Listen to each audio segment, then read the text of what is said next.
귀한 찬양을 감사드립니다. 주님께서 영광 말씀 주시고 있습니다. 오늘 이 예배 시간에 이제 새로운 얼굴들이 보이죠. 한번 언급하고 가겠습니다. 사실 이제 우리 공채또래들 새롭게 왔는데 우리 박수로 한번 환영해 보실까요? 환영합니다. 물론 청년 1부에 신입생이지만 또 함께 예배하는 공동체원으로 새로운 또 이제 일원이니까 청년 1, 2부 모두 환영해 주시면 좋겠고, 공채또래라니 와 소리가 나오죠. 공채연도에 여러분 뭐 하셨어요? 어떤 분들은 태어나신 분들이 있습니다. 공채연도에. 네, 하여튼 그렇고요. 근데 제가 이제 오늘 설교에 대한 일단 좀 프롤로그를 두 가지 드릴 게 있어요. 이게 뭐냐면은 첫 번째, 오늘 설교가 제가 이제 이런 식으로 예고한 적이 1년에 진짜 몇 번 없거든요. 하다 보면 그런 경우도 있는데, 일단 예고부터 하고 사과부터 하고 가는 경우는 1년에 한 두어 번 있는 것 같아요. 그죠? 그게 뭐냐? 오늘 설교는 약간 길 것 같아요. 그죠? 그리고 저는 이제 사과합니다. 죄송합니다. 오늘 설교는 조금 길 것 같습니다. 제 이야기를 왜 하냐면, 왜 더 강조하냐면, 신입생 왔는데 딱 걸렸어요. 하필이면 오늘 같은 날 첫 예배를 드려가지고 긴 설교를 좀 듣게 됐는데, 제가 한번 잘 추려볼게요. 그렇지만 약간 길 수도 있다. 그런데 이게 이제 청년부 예배의 어떤 보통은 아니니까 오해하지 말고 제가 좀 재밌게 잘 한번 해볼 테니까 잘 들어줬으면 좋겠고, 또 하나는 뭐냐면, 제가 오늘 설교를 이제 준비하면서 보니까 어제 알았어요. 어제 알았는데, 제가 3년 전에 이 비슷한 설교를 했었어요. 어제 알고 설교를 바꿔야 되나 하다가, 설교자인 저도 기억을 못하는데 여러분이라고 기억을 하겠습니까? 그죠? 그래서 그냥 하기로 했습니다. 본문은 달라요. 본문은 다른데 내용이 3년 전에 했던 거랑 비슷하더라고요. 그래서 그냥 주님께서 주시는 말씀이겠거니 하고 가자 하고 오늘 하기로 했습니다. 만약 기억하신다면 감동입니다. 그래서 어쨌든 디테일은 다르니까 여러분 한번 들어보세요. 일단은 여러분 빨리빨리 가겠습니다. 오늘 고린도전서 우리 말씀부터 한번 좀 볼까요? 오늘 11장 34절 후반부에 보니까 이렇게 되어 있어요. 그 밖의 일들은 내가 언제든지 갈 때에 바로 잡으리라. 저객식입니다. 오늘 말씀은 그냥 저걸로 끝이에요. 사실 무슨 말인가 싶죠? 자, 한번 제가 설명을 드릴게요. 고린도 전후서는 고린도 교회에다가 사도 바울이 쓴 편지예요. 그죠?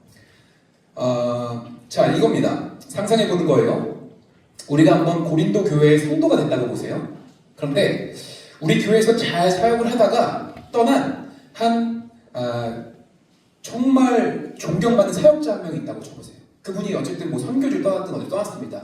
그러다가 몇 년 만에 갑자기 우리 교회 청년부에 할 말이 있다 하면서 영상 편지를 이제 써온 거예요. 그래서 코이노니아 시간에 잠깐 보고 가겠습니다 하고 앞에 딱 틀어놓은 거죠. 그러면 여러분들 너무 반가운 마음에 그 사람 딱 보고 이렇게 집중하지 않겠어요? 저분이 뭐라 하실까? 이렇게 그거예요 지금. 그래서 리더들이 이제 고린도 교회 리더들이 그걸 받았겠죠, 그 편지를. 그리고 이제 모든 성도들 앞에서 공표하는 겁니다. 다 같이 귀를 기울이고 이 편지를 듣고 있는 거예요. 자, 그런데 이 편지의 첫 시작은 간단한 인사말로 시작을 해요. 잘 지내셨습니까? 새해 복 많이 받으세요. 이런 식으로.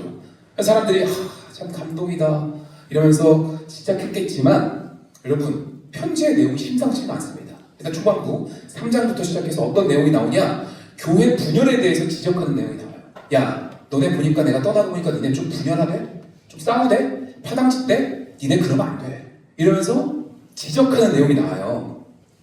책망합니다. 그래서 성도들이 찔림을 받고 이거 내 얘기 같은데? 우리 이러면 안 되겠지. 뭐 이런 내용을 하다가 5장을 가니까 무슨 얘기를 하냐면 음행에 대해서 얘기해요. 교회 음행에 대해서. 그러면서 간음을 지적합니다. 교회 몇몇 사람들이 그러고 있던데 그러면 안 돼! 하고 지적하는 거죠.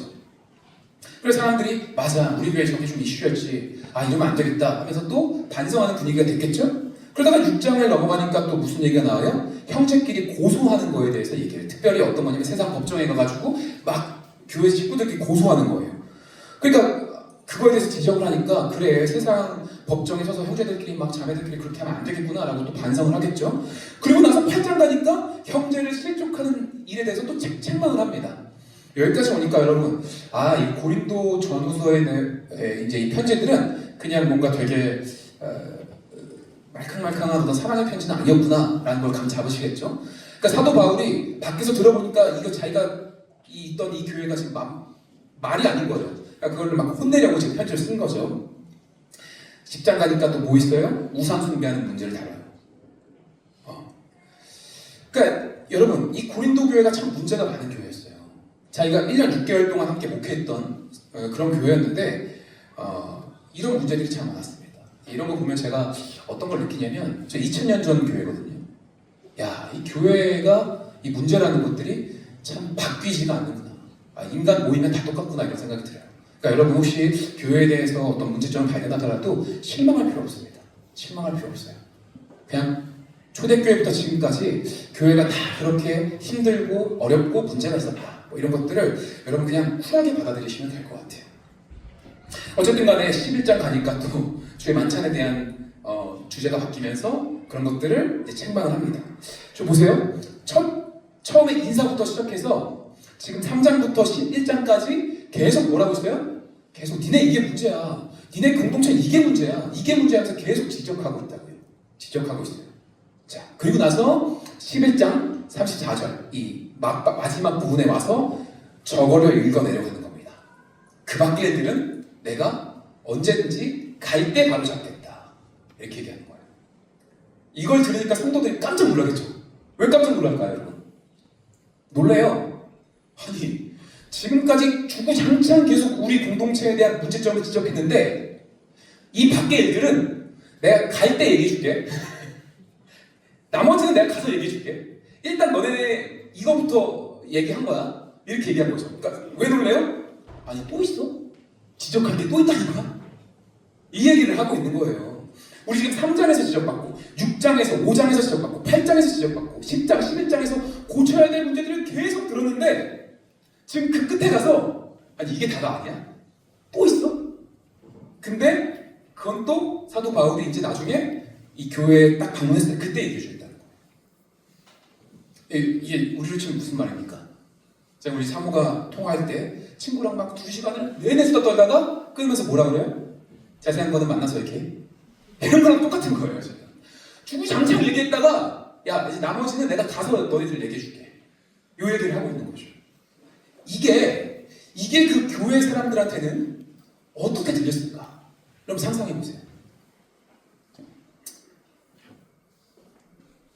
이게 딱 직관적으로는 이렇게 느껴졌을 것 같아요.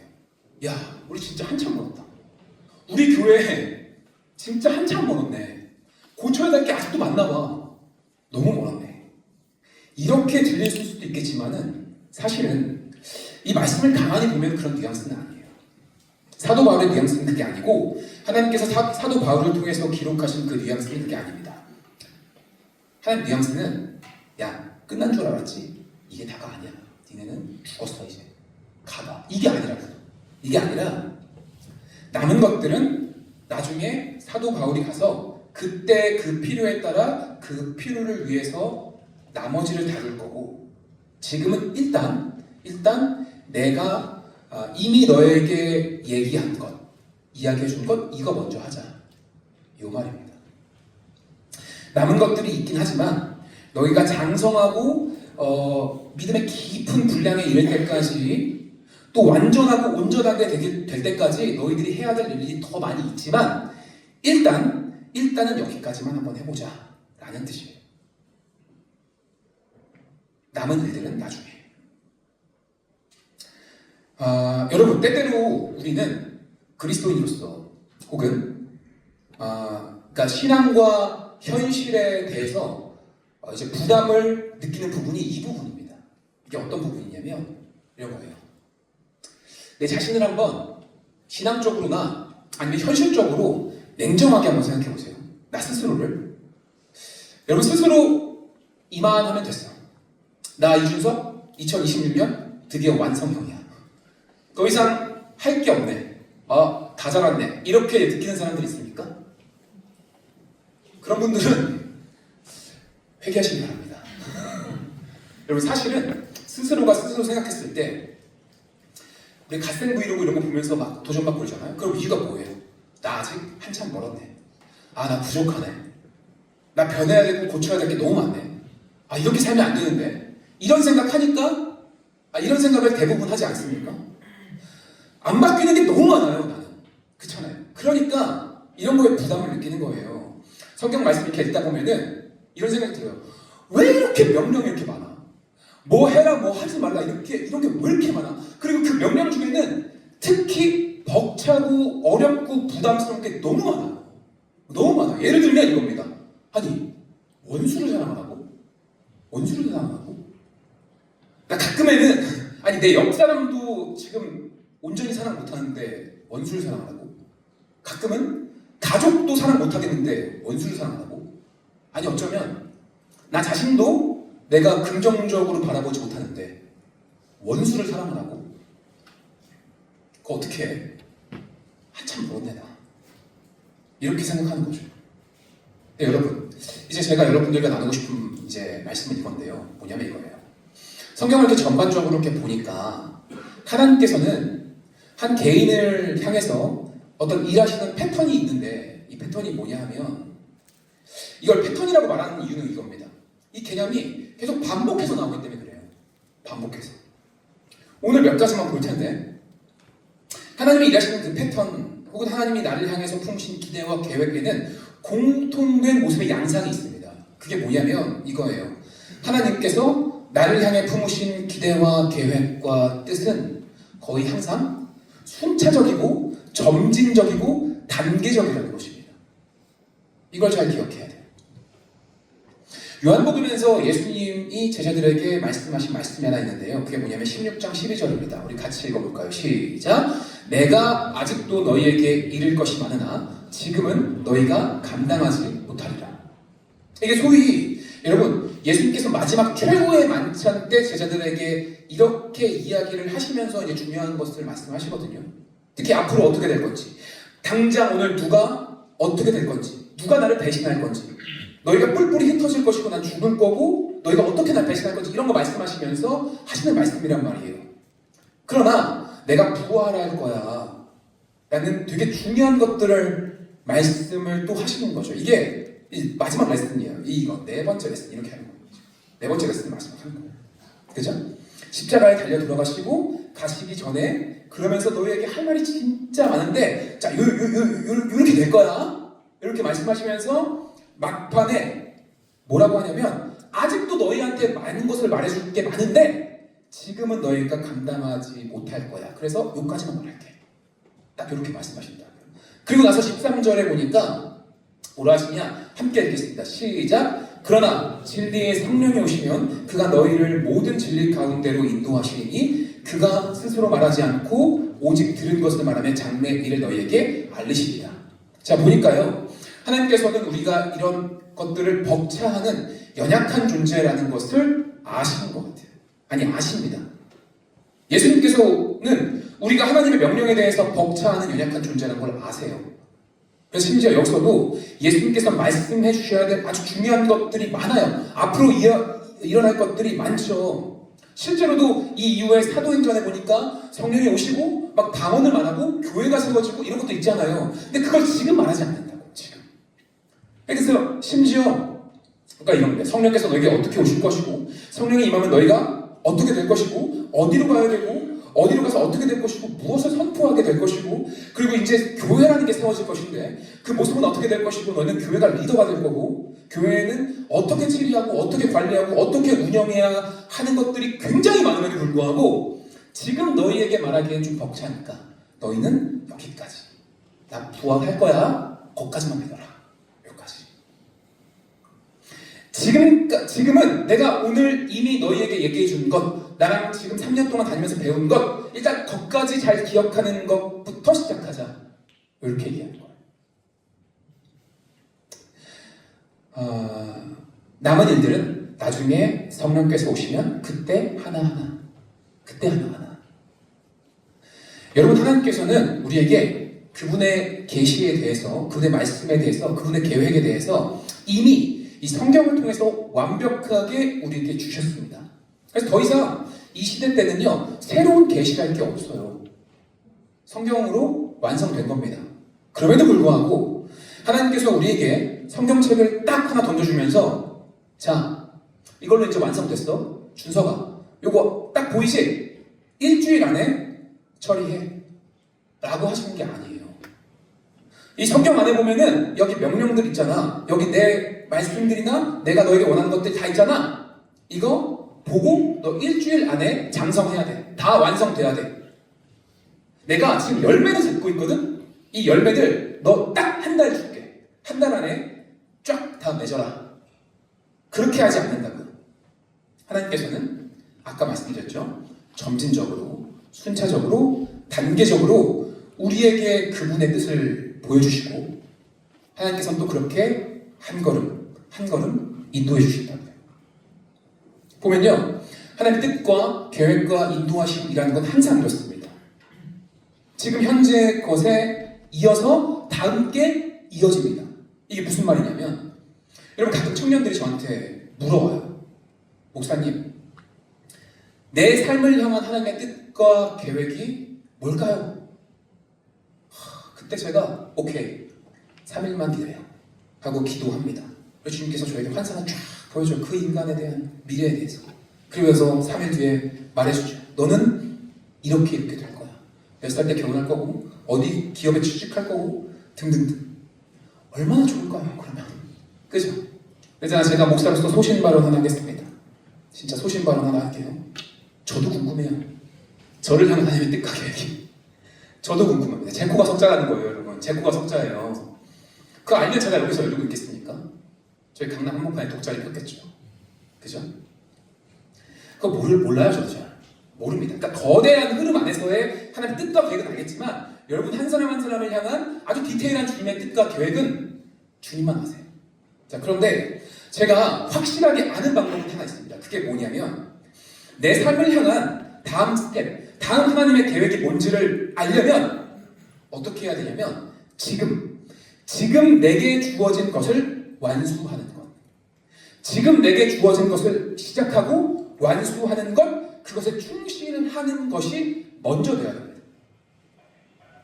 지금 내가 해야 하려고 알고 있는 여러분 그거 있죠? 지금 머릿속에 떠오르는 거, 내가 지금 해야 되는 거, 그걸 해야 되는 거예요. 그걸 잘 해냈을 때 다음 그분의 뜻을 우리에게 보여주더라고요. 저도 지금까지 그렇게 살아왔어요. 한 걸음 한 걸음. 하나하나 남은 것들은 나중에, 일단 지금 네가 알고 있는 그것부터 시작하자. 그겁니다. 자, 그러니까 이런 거예요. 저도 20살, 21살 막 이때 엄청 걱정 많이 했던 거 있는데, 뭐 지금 대학생 여러분 혹시 실제로 만약에 계신다면 이런 거예요. 지금 눈앞에 닥친 중간고사나 좀 준비하세요. 결혼 걱정을 왜 21살, 23살에 그 막 천년의 고민해가지고 내가 언제 결혼할 수 있을까? 아니 지금 중간고사 준비하라고.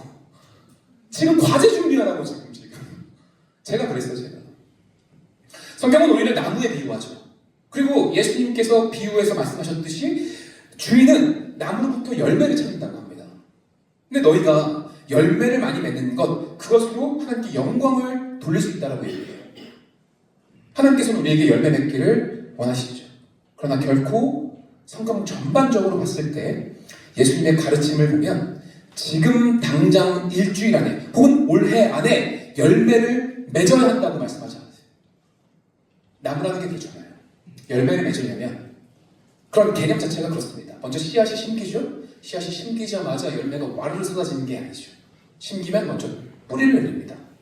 뿌리를 내리고 또 내리는데 전혀 싹이 트지 않죠. 제가 식충식물에 대한 다큐를 보다가 무려 7년 동안 뿌리를 내리는 식물을 봤어요. 그리고 한 달 동안 무성이 자라서 꽃을 피우고 죽는 식물을 봤습니다. 뿌리가 계속 땅으로 내리는데 싹은 전혀 뜨지 않아요. 그 말은 무슨 말이에요? 땅 위로 지금 아무 변화가 보이지 않는다는 거예요. 그럼 어떻게 해요? 조급해요. 빨리 지금 뭔가 싹이 나야 되는데, 그러다가 어느 정도 뿌리가 내려서 정착이 되면 어떻게 돼요? 싹이 납니다. 드디어 싹이 퍼져서 열매가 바로 또 맺어지는 것도 아니에요. 일단 줄기가 자라고 잎사귀가 자라고 이삭이 패고 거기서 곡식이 맺히는 거예요. 그러다가 줄기가 자라다가 어떤 생장점에 딱 도달하면 또 확 자랄 때가 있어요. 열매를 그리고 확 맺을 때가 있죠. 여러분, 제가 삶을 전반적으로 이렇게 보니까 여러분은 대부분 지금 뿌리를 내리고 있어요. 대부분 그래요. 지금 여러분 나이 때는 성경 말씀을, 그러니까 여러분 삶도, 그러니까 육적으로도 그렇고 영적으로도 그래요. 영적으로도 여러분들 지금 사실은 한참 멀었어요. 말씀을 매일같이 읽고 매주 교회에 나와서 말씀 듣고 기도하고 이런 거 있잖아요. 이거 뿌리를 내리고 있는 거라고요. 그런데 이럴 때 우리는 영적으로만 봤을 때 그래요. 왜 나한테 싹이 나지 않지? 왜 나한테 열매가 맺어지지 않지? 그러니까 여러분 이렇습니다. 교회에 다니는 루틴 이런 것들을 보면요, 1년에 한두 번 많으면 한 뭐 3, 4번, 5번 정도까지 수련회, 선교, 뭐 특정 집회 뭐 이런 것들 말고는요, 신앙생활이라는 게 대부분은 조금 슴슴합니다. 슴슴해요. 뭐 하나 변하는 거 없이 밍숭맹숭한 그런 예배의 순간들, 모임의 순간들, 이런 것들이 이어진단 말이에요. 그게 지금 뿌리를 내리고 있는 거예요. 청년의 때가 원래 그렇습니다. 그러다가 어느 임계점, 어느 특이점에 도달하면 어느 순간 거울을 봤는데 변했는데? 이게 되는 거죠. 그러니까 하나님께서 일하시는 양상은 그렇게 단기적이고 순차적이고 과정이라는 기간이 있다라는 것을 분명히 여러분 아셔야 되는 거예요. 중요한 건 이겁니다. 누가 이야기해 주지 않아도 나 진짜 한참 멀었네. 나 변해야 될 거 너무 많은데, 나 너무 부족한데 한참 멀었어. 이렇게 느껴질 때 우리가 해야 될 것은 지금 나에게 주어진 그것을 하는 것. 하나님께서 지난주에 나에게 주신 그 말씀, 혹은 성경 말씀을 읽으면서 내게 보여주신 그 깨달음, 명령, 부각시켜주신 결단, 그것을 일단 순종하는 것부터 시작하는 겁니다. 그리고 숙제, 마치 숙제처럼 그거 하나 해내면 다음 숙제가 또 주어질 거예요. 준서가 이번엔 이거 한번 해보자. 그렇게 하나하나 한 걸음 한 걸음 주님과 동행하다 보면 여러분이 열매를 맺을 때가 보여지는 거죠. 등산 좋아하시는 분들 계세요? 등산? 전 좋아하는 건 아니지만 좋아하는 산 하나가 있습니다. 어디냐면 만이산이에요. 강화도에 있는. 아시는 분들도 아실 수 있는데, 어떤 분들은 만이산 그러면 그것도 산이야? 뭐 이러신 분들도 있을 수 있어요. 그래도 이제 오를 만한 산이거든요. 그런데요, 그럼에도 불구하고 만이산 이렇게 밑에서 정상을 이렇게 딱 보면은 어떠냐면 아찔해요. 정상 가려고 하면. 야, 저걸 어떻게 올라? 이런 생각이 든다고. 저기를 쫙 멀리서 보면은 거기 끝에 이제 있는 사람 보일 때가 있거든요. 진짜 갭이 너무 많아요. 야, 저기를 어떻게 올라가? 이런 생각이 든단 말이죠. 근데 등산이라는 게 그렇대요. 정상 보면서 걸어가는 게 아니에요. 정상 보면서 걸어가는 게 아니라 등산은 지금 내가 디딜 곳, 내가 발을 디딜 그곳을 보면서 가는 것. 그렇게 한 걸음 한 걸음 가다 보면 어느 순간 정상에 올라가 있다는 거예요. 만이산 올라가다 보면요, 그 끝지점에 어떤 지점이 있냐면 갑자기 가파라지면서 그 줄 잡고 올라가야 되는, 약간 클라이밍 비슷하게 올라가야 되는 게 있어요.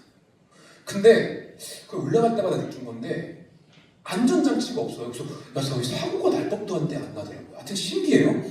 거기 보면요, 진짜 무서워요. 특히 겨울 같은 때는 막 미끄럽기도 해요. 저기 어떻게 올라가? 와, 저기 못 올라가. 나 진짜 못 올라가 싶은데 한 발짝 한 발짝 가다 보면 의외로 거기 올라가 있습니다. 우리 신앙생활이라는 게 그렇다는 거예요. 야, 이 성경 말씀의 이 명령도 언제 변해 이거? 나 언제 그렇게 뭐 체험하고 언제 다 해? 이거 언제 해결하고 언제 바로 지켜? 언제 다 이거 명령을 다 순종해? 깜깜합니다. 원수는 사랑하라고? 그거 사실 정상에 있는 명령이잖아요. 그거 보면 나 시작도 안 할래. 야, 이 그리스도인 된다는 거 이거 원수 사랑해야 되는 거야? 아, 시작도 안 할래. 그런 사람들이 있는데 그런 게 아니라 일단 한 단계 한 단계 해나가는 거죠. 그게 참 중요합니다. 베드로후서 말씀을 보면 이런 말씀이 되게 중요한데요. 이 말씀도 한번 보겠습니다. 1장 3절부터 4절 보겠습니다. 3절 먼저 보면 같이 읽어볼까요? 시작! 그의 신기한 능력으로 생명과 견고함과 속에 속한 모든 것을 우리에게 주셨으니 이는 자기의 영광과 덕으로서 우리를 부르신 이를 알므로 말미암니다. 다음 절 보세요. 시작! 이로써 그 보배롭고 지극히 큰 약속을 우리에게 주사 이 약속으로 말미암아 너희가 정욕 때문에 세상에서 썩어질 것을 피하여 신성한 성품에 참여하는 자가 되게 하려 하셨느니라. 제가 할렐루야 하면 여러분 아멘으로 크게 화답하는 것까지 원하지도 않아요. 같이 읽자 그러면 읽는 것부터 시작하는 거예요. 같이 읽는 것부터. 알겠죠? 자, 우리를 부르사 영광과 덕에 이르게 하셨대요. 이 표현은 다른 말씀하고 비교하면 이 덕이라는 것은 뭐냐면 우리 크리스천들의 선한 행위 뭐 이런 것도 관련이 돼 있다는 것을 알 수 있습니다. 그리고 4절에 보니까 하나님의 성품에 참여하는 자가 되게 하려 하셨다 하시는데 이것만 봐도 벅차요. 와, 덕과 어떤 그 선한 일들과 게다가 다른 성품도 아니고 하나님의 성품에 참여하게 하라고 벅찹니다. 자, 그런데 핵심은 다음 구절이에요. 5절부터 7절 보겠습니다. 5절부터 7절 다 같이 읽겠습니다. 시작! 그러므로 너희가 더욱 힘써 너희의 믿음의 덕의 지식을, 지식의 절제를, 절제의 인내를, 인내의 경건을, 경건의 형제 우애에 사랑을 더하라. 자, 8절 보겠습니다. 시작! 이런 것이 너희에게 있어 흡족한 즉 너희로 우리 주 예수 그리스도를 알기에 게으르지 않고 열매 없는 자가 되지 않게 하려니와. 자, 5에서 7절 한번 넘겨주세요. 그 장면을 보면서 한번 말해보겠습니다. 열매 맺는 것에 대해서 8절에 이야기하는데 그 전에 몇 가지를 이야기합니다. 이것들을 한 방에 일주일 안에 해결해야 돼 이게 아니죠. 단계가 있죠. 그렇죠? 일단 뭐예요? 믿음을 먼저 세우라고 하죠. 믿음을 세웠으면 그 믿음 위에 뭐예요? 덕. 그러면서 쭉쭉쭉 가다가 마지막에 뭐예요? 사랑에 더하라고 얘기했는데 이 사랑은요 사실은 더 깊이 보면 뭐냐면 아가페적 사랑, 그러니까 조건 없는 사랑을 얘기하는 거예요. 끝판왕이죠. 정상 같은 거예요. 야, 이걸 내가 어떻게 해? 쉽죠? 그런데 사랑이 먼저 나오지 않죠. 가장 먼저 뭐가 나와? 믿음부터 나와요. 너의 믿음을 먼저 세우고 믿음의 덕, 그러니까 믿음부터 시작하는 것입니다. 믿음은 들음에서 오죠. 말씀에서 옵니다. 하여튼 말씀 하나하나 듣고 보다 보면 믿음이 온다는 거예요. 능동적인 의지로 내가 믿음을 갖는 것도 있지만 나에게 오는 믿음도 있어요. 그러니까 믿어지는 것도 있다고요. 그죠? 근데 성경을 읽거나 말씀을 들으면 그게 생긴다는 겁니다. 그래서 여러분 말씀 보는 것부터 시작하는 거예요. 믿음을 먼저 세우라는 거죠. 히브리서 말씀해 보니까 믿음이란 것은 믿음 없이는 하나님을 기쁘시게 할 수 없다는 것을 말하면서 하나님은 믿는 자는 그분이 계신 것과, 그러니까 믿음이라는 것은 하나님이 계시는 것을 믿는 것이고 또 견고하게 하나님의 존재뿐만을 믿는 것이 아니라 하나님이 나와 지금 함께하고 계시고 나의 죄를 사여주셨고 내 구원자 되시고 언제 어디서나 나와 함께 하신다라고 하는 것을 먼저 확고히 하라는 겁니다. 확고히 하세요 여러분. 나를 구원하신 분이 언제 어디서나 나와 함께 하신다. 요거부터 하라는 거예요. 그런 하나님을 부지런히 찾는 그 믿음 먼저. 그래서 매일 여러분 10초라도 아니 1분이라도 아니 2분이라도 하나님을 의식하는 시간을 갖고 매일매일, 그리고 그분께 기도하고 대화하고 말씀을 보는 그런 믿음부터 한번 해보자. 지금 이 얘기를 하고 있어요. 그거부터. 자, 하나님의 은혜에 대한 그 믿음 먼저 했으면 그 다음에 뭐예요? 덕을 쌓으라는 겁니다. 이 덕을 쌓는다는 것은 무엇이냐면 그리스도인의 어떤 선한 태도 아니면 행동 이런 것들을 얘기하는 거예요. 정직한 것. 그리고 어떤 나눔을 실천하고 또 사람에게 배려하고 이런 것들 있잖아요. 성경에서 이야기하는, 교회에서 장려하는 그런 그리스도인들의 어떤 선한 태도와 행동들이죠. 그런데 여러분 보세요. 만약에 믿음을 쌓지 않고 저 덕을 먼저 강조하거나 쌓게 되면 어떻게 될까요? 그건요, 종교가 되버리는 거예요. 실제로 저런 것들은 다른 종교에도 많이 있고 어쩌면 훨씬 더 강화된 종교가 있을지도 모르겠습니다. 예를 들면 불교에서도 똑같은 얘기를 한다고요. 무슨 말인지 이해했어요? 그러니까 우리가 덕을 쌓기 전에 먼저 뭐가 있어야 돼요? 믿음이 있어야 돼요. 그 위에 덕을 쌓고 그리고 나서 그 다음에 뭐가 오죠? 지식을. 그죠? 하나님이 어떤 분인가? 어떤 일을 하시나? 나에게 품은 생각과 계획이 무엇인가? 하나님은 아는 지식, 더 나아가서 성경 교리와 어떤 이런 것들을 하나하나 배워나가는 거죠. 그 다음에 거기에 절제를 쌓으래요. 단지 지식에 안주하는 것이 아니라 그 지식에 우쭐대고 머리만 커지지 않을 수 있도록 절제가 필요하다. 이런 거죠. 그 지식에 도취돼서 나 좀 아는데? 나 정도면 교회에서 좀 가방끈이 긴데? 이렇게 하는 게 아니라 그죠? 절제를 쌓아나가는 겁니다. 거기에 이제 인내를 쌓아나가는 거죠. 왜냐하면 이 정도 됐으면 여러분 이제 내 인생의 해석이 된다. 어떤 해석이 되냐? 어떤 고난들이 이제 내가 신앙을 가짐으로 인해서 어떤 고난들이 찾아온다는 것을 느끼게 된다는 거예요.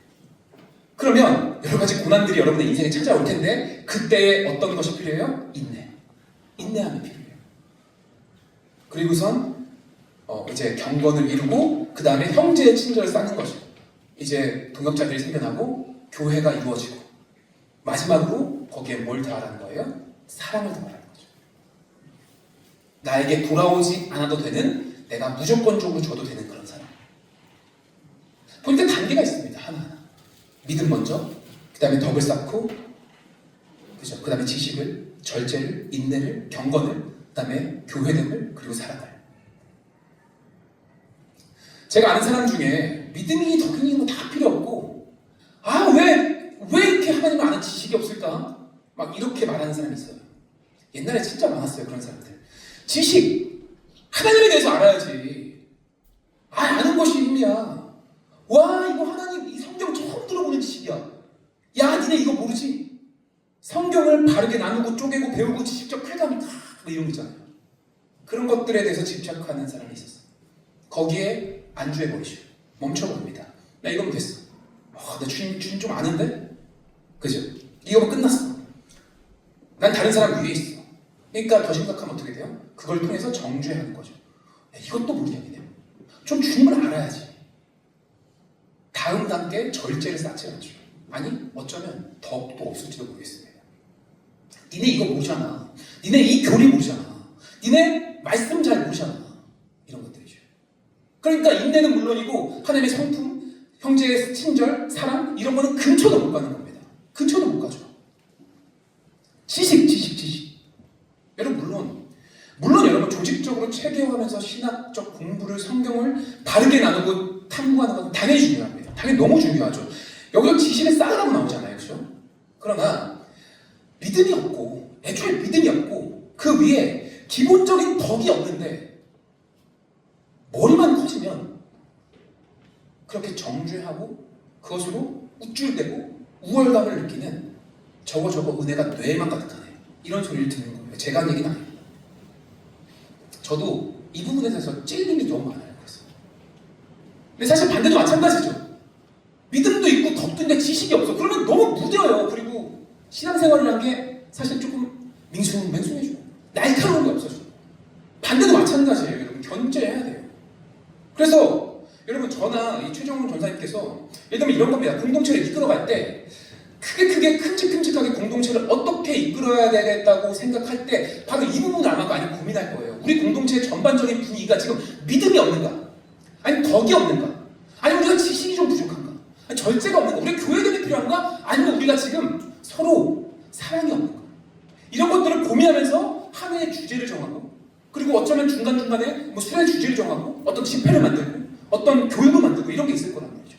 딱 보니까 우리 애들이 지금 믿음이 없네. 복음부터 시작하는 거죠. 그런 애들한테 무슨 교리가 어쩌고 뭐 이런 게 안 돼요. 그죠? 빌립보서 1장 보니까 믿음의 진보라는 말이 있습니다. 그죠? 믿음이 한 번에 완성되는 게 아니라 진보가 있대요. 로마서 1장 보니까 이렇게 되어 있어요. 복음에는 하나님의 의가 나타나서 믿음으로 믿음에 이르게 하나니 from face to face라고 합니다. 믿음에서 믿음까지 복음을 이야기하고 구원을 이야기하는데 이렇게 믿음에서 믿음으로 점차적으로 간다고 하는 거죠. 보니까 예수님이 하나님의 아들이신데 내 구원자인데 그 믿음부터 시작한다는 겁니다. 베드로 보니까 나중에 물 위를 걸어요. 물 위를 걷는 믿음이 있습니다. 여러분 저도 그거 목욕탕 갔을 때 한 번쯤 시도해볼까? 그 정도 될까? 혹시 세숫대야 정도 내가 반을 갈 수 있지 않을까? 이런 고민을 한번 해본 적 있어요. 그러나 여러분 베드로도 처음부터 그 믿음으로 시작한 게 아니었어요. 그죠? 아브라함 얘기를 하고 여러분 설교 좀 마무리하고 싶습니다. 아브라함이 지난번에 제가 설교를 하면서 말씀드렸지만은 구약에서 진짜 흔치 않게 부활신앙을 가져요. 부활신앙을. 대단하잖아요. 그게 어떤 사건이에요? 아브라함이 완전히 정점에 이르렀을 때가 자기 아들이었던 이삭을 바치는 사건. 그 믿음에 이르기까지. 근데 하나님께서 아브라함에게 한 번에 그것까지 요구하지 않다고. 맨 처음 아브라함에게 요구한 믿음의 단계가 뭐였을까요? 이거였어요. 아브라함아, 나 믿고 이사 한번 가볼래? 너 지금 부천 사는데 한번 강원 쪽으로 이사 한번 가볼래? 나 믿고.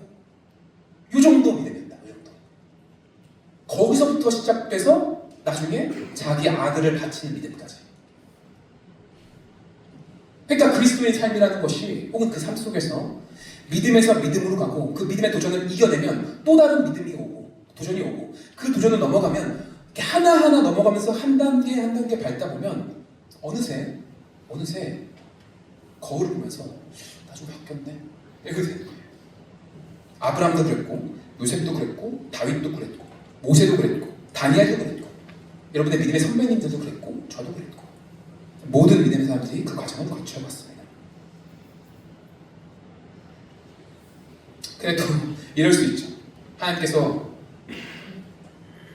여러분들한테 이제 올 한 해 믿음의 도전을 주실 겁니다. 말씀하신 바가 있을 거예요. 그럴 때 이 설교 듣고 예를 들면 이런 겁니다. 아브라함이 처음에 하나님께서 너 한번 이사 가보지 않을까 믿고 그걸 딱 듣고 나서 하나님 이거 이사는 갈만한데 이거 함부로 했다가 나중에 내가 또 감당할 수 없는 큰 믿음의 도전이 오는 거 아니에요? 염려해서 시작도 하지 말자. 이거 내가 한 일주일에 한 1,000원, 2,000원, 5,000원은 헌금할 수 있는데 이거 이렇게 믿음의 도전했다가 나중에 너 재산의 반을 바쳐라. 이렇게 되는 거 아니에요? 요것도 하지 말자. 이렇게 될 수 있잖아요. 그렇죠? 그런데 여러분 이걸 왜 말씀드리면 제가 이럴 때가 있었어요. 그리고 우리가 이런 경향이 있을 수 있습니다. 그런데 여러분 예를 들면 이런 게 있었어요. 처음 청년부가 4부 예배에서 독립할 때 그 전 시즌에 그 직전에 제 마음이 어땠냐면 그때 청년부 안에서 그때 당시에는 그랬어요. 예배를 좀 독립했으면 좋겠다라는 청년들의 염원이 굉장히 컸고 저도 그런 생각이 있었습니다. 그런데 제가 그거를 결단하지 못하고 망설였던 또 크게 두려웠던 이유 중에 하나가 뭐였냐면 그거였어요. 야 이거 시작하면 매주 설교해야 되는 거 아니야? 매주 설교해야 되는 건데 그게 너무 두려운 거예요 진짜. 사실 지금도 이 자리가 그냥 두려운 자리인데 이걸 매주 설교해야 된다. 매주 다른 주제로 한다는 게 너무 겁이 나는 거예요. 그래서 결국에는 진짜 마음 못 먹고 있다가 제가 이걸 언제 계획하게 됐냐면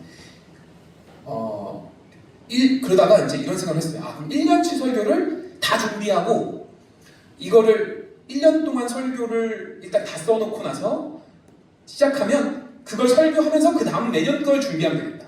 이 생각을 하면서 이제 준비를 하려고 하던 찰나에 갑자기 어떻게 하다가 설교 독립해라 이렇게 되는 거예요. 저 준비도 안 못했는데 야 그럼 언제 기다리냐 그냥 시작하자 이렇게 된 거예요.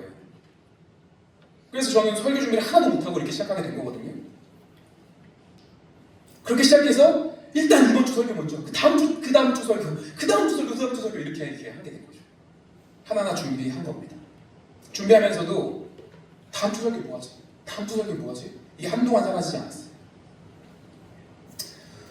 이렇게 매주 설교를 전쟁같이 이렇게 치열하게 준비하다가 지금 이제 5년차에 접어들었어요. 5년차. 지금도 생각합니다. 이거 하면서 지금 이쪽에서 생각해요. 다음 주 설교 뭐하지? 치열하게 묵상하겠죠? 돌아오는 주 동안. 간사특강 해보신 분들은 아실 거예요. 혹시나 여러분들 중에. 얼마나 부담스러운 자리인지, 그죠? 제가 간사 특강 준비하라고 할 때는요, 한 6개월 전에 이번 수련회 때 간사 특강 합시다 이렇게 준비하거든요. 6개월 동안 정말 막 되게 부담스러워하더라고요. 이렇게 하는 거. 초반에 확 두려웠을 때는 이런 생각 들었습니다. 초반 몇 초 동안, 야, 예수님 빨리 안 오시면 내가 이거 빨리 오셔야 될 텐데 이거 설교 준비 언제까지 해야 되나 미치겠더라고요, 그렇죠? 아찔합니다 진짜. 그러니까 예를 들면 1년만 더 하자 하다가 그래도 꼬박 4년 지금 했거든요. 5년 차니까. 근데 지금은 중간에 금요 철학까지 맡고 있잖아요. 상상도 못했습니다. 저는 한 2, 3년쯤에 예수님 올 줄 알았어요. 솔직히 이렇게나 몇 년 계속 준비할 거라고 생각 못했습니다. 그런데 지금 4, 5년을 꼬박꼬박 하고 있어요. 내가 만약에 4, 5년 그 이상으로 꼬박꼬박 할 거다라고 보고 시작했으면 이거 시작 못했을 것 같아요. 정상을 보고 걷는 게 아니죠. 그래서 마태복음 말씀에 그런 말씀을 주신 거예요. 여러분, 설교를 이제 마무리하겠습니다. 찬양팀은 나와서 좀 도와주세요. 여러분, 땅콩 박사 조지 카버라고 있어요. 저분입니다. 땅콩 박사 조지 카버. 제가 한 3년 전에 했던 예화인데 하나도 기억 안 나시죠? 네, 안 나시죠? 다행입니다. 다시 하겠습니다. 저 조지 카버라는 사람, 제가 예전에 읽은 책에서 등장했던 사람인데 미국에서 흑인 노예로 태어났던 사람이었어요. 그런데 저분이 이제 살다가 중간에 노예 제도가 해방되고 최초의 흑인 과학자가 된 사람입니다. 그러면서 동시에 성실한 크리스찬이었어요. 근데 이 사람이 어떤 분야의 과학자였냐면 농업 분야에서 큰 과학자였어요. 그때 당시에 미국이 경제적으로 전쟁 때문에 힘들었기 때문에 농업으로 경제를 살리던 그런 상황이었기 때문에 저분이 굉장히 큰 역할을 했었거든요. 크리스천으로서 세상에 이제 빛과 소금의 역할을 잘 감당하자, 선한 영향력을 끼치자, 이런 생각을 가졌던 사람입니다. 농업 쪽 과학자인데 이 사람이 이런 말을 한 적이 있었어요. 실험실에서 가장 많이 읽은 교과서는 성경책이다. 그 정도로 신실했던 과학자입니다.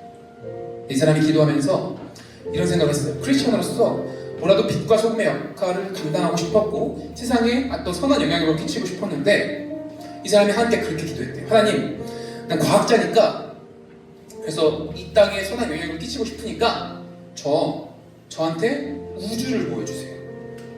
하나님, 저 과학자인데 저 우주에 대해서 연구하고 싶고 주님께서 우주에 대해서 가르쳐 주시면 그거에 대해서 깊이 제가 연구하고 세상을 이롭게 하겠습니다. 이렇게 고백했대요. 그런데 이렇게 말합니다. 나는 하나님께 우주를 보여달라고 기도했는데 하나님께서는 나에게 땅콩을 보여주셨다. 그래가지고 이 사람이요, 땅콩을 연구합니다. 그렇게 땅콩을 연구하면서 누구도 발견하지 못했던 과학적 사실들을 발견합니다. 땅콩에서부터. 심지어 남부 지역에, 그러니까 그때 모카를 재배하면서 경제를 살리고 있었는데 모카를 재배하면요 땅의 양분이 심각하게 파괴가 된대요. 그래서 토양이 오염되는 거죠. 그러다 보니까 모카 수확이 매년 줄어드는 거예요.